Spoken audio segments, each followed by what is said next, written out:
So Matt, here we are in Tuggeranong, right near where we had the convention all week. We're in front of Lake Tuggeranong in the Tuggeranong Township south of Canberra. Our convention centre's over there, and we're right beside a wonderful sculpture of the Ouroboros, which we can talk about later.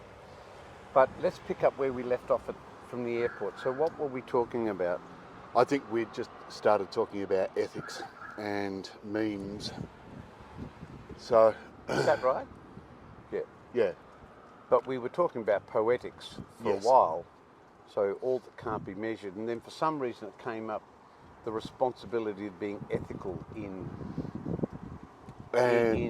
your signs and symbols. Signs and symbols, and in your catchphrases, your quotes, whatever. Okay, good. We're tuning back in. Okay. So, yes, I often find it quite interesting that people think that mottos, policies, memes, slogans in particular are somehow ethically neutral. You know, I can throw a slogan out there and it doesn't matter. That's right. We were talking about things like, Nike, just do it, and Coca-Cola, which is... all accidents are preventable. Or Coke, yeah, that's right. And we're talking Coke's about those slogans. Yeah, that's right. That's right. Coke is so life. now it's coming back to me. So, yes, one of the things I find fascinating about the risk and safety industry that seems to thrive on slogans is there has been no thought at all of any ethical or moral dimension. So, I mean, one of the classic ones is that one from the safety performance group, where they say what's they say? Blame fixes nothing. Yeah. And of course, they haven't thought about that, but it's actually an extremist position. Yeah. Sometimes blame surely must fix things. The whole court system works on the principle that if we can find who's to blame, then we can find compensation for the victim. And let me tell you, when someone's been killed and your loved one's been injured, the least you can do is recognise that someone's at fault. And then, I remember at Beaconsfield, the widow was compensated. She'd lost her breadwinner of a house. She had 2 little children.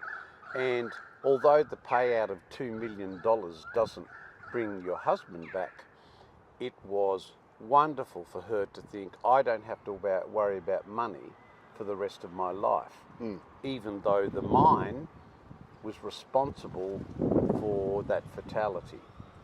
But this is the point about slogans. They lack any sense of nuance. They lack any sense of dialectic.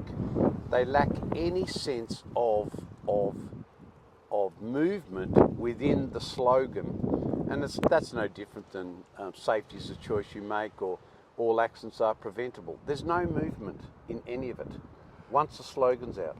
And could it be that when you have a slogan like that, blame fixes nothing, that where there is blame and it should be blamed, that in itself can cause harm? Yes, but this extremism from some groups and these slogans, first of all, they don't see it as extremism and they don't understand it as an extremist position. That in itself is a real problem. Yeah. It shows they haven't thought of any trade-offs or any byproducts of what they're pushing out. It also shows that they're quite happy to be absolutist in the way they talk to people, and that anyone who takes that kind of absolutist position will eventually dig a hole for themselves, an ethical hole for themselves. So is sloganism people trying to be all things to all people all of the time? Sloganism has a long history, and of course it's tied to propaganda. The best who really were the developers of slogans, although sloganism goes back thousands of years, it wasn't really systematised till the Nazis got a hold of it. and they turned it into an art form, and they used those slogans for the most incredible unethical practices, but no one really understood how the dynamics of that works. We should be a lot smarter now. We should be heaps smarter and know the moment you hear a slogan, it's hiding some unethical practice. The moment we hear a slogan, and you know, you don't have to be too smart in marketing or advertising to realise these slogans have nothing to do with anything other than making money, you know? Yeah. But a slogan like "Just do it," my goodness me, well, I want to kill someone, so just do it, you know.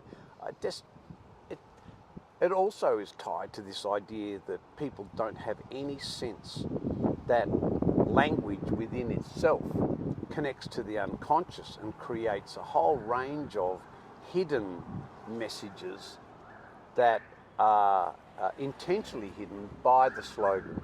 What's even worse, though, when you get to these people in that safety performance group, and of course performance is all about measurement, is it's hiding the fact that they're a group about measurement. It's all about safety performance. It's just traditional safety. But the problem is with the slogans with that mob is they call them principles. Yes. And you think, my goodness me, who thought that up? Oh, well, let me tell you, it wasn't an ethicist. It wasn't anyone that had any expertise in ethics. It was just a used car salesman. Yeah. Shall we hold it there? I think so.